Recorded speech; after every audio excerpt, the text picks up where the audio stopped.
Hello everyone, I hope you are all good. Welcome back to another mini vlog. तो आज का routine कुछ इस तरह थी। आज हमारा वर्क डे था। हम लोग रेडी होकर फाइन में बैठते हैं, पर ड्राइवर अंकल ही आए थे। अक्सर ऐसा होता है, जब आप जल्दी तैयार हो जाते हो तो पॉइंट वाले अंकल ही आए होते हैं। जब आप लेट हो जाते हो तो अक्सर ये सबसे पहले पहुंच जाते हैं और आपको छोड़ के चले जाते हैं।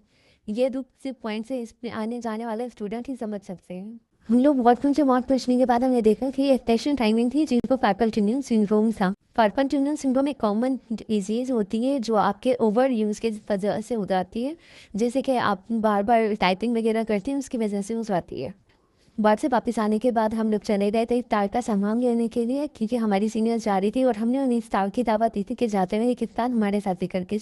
सामान लेने के बाद हम लोग इफ्तार की तैयारी में लग गए थे। पूरी दोपहर लगने के बाद हमें इफ्तार का सामान तैयार हो गया था, क्योंकि अब हॉस्टल में जब आप रहते हैं तो कभी तो आपको किचन का स्टोव फारिग नहीं मिल रहा होता, और कभी स्टोव मिल भी जाता है तो कभी गैस नहीं आ रही होती। और फिर जो हमारी सीनियर्स आई थी वो इतनी स्वीट थी कि वो हमारे लिए चॉकलेट्स भी लेकर आई थी और एक नोट्स लेकर आई थी, जिन्होंने अपने जूनियर्स को बहुत सारी बेस्ट विशेज़ दी हुई थी। फिर साथ साथ वो हमारे लिए मिठाई भी लाई थी। फिर हमने कहा खाने के बाद कुछ मीठा हो जाए।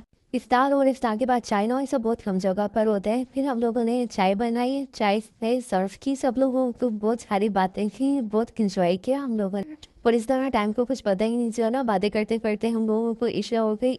ईशा के बाद ईशा की नमाज़ पढ़ी। अब हम मिलते हैं अपने नेक्स्ट ब्लॉग में।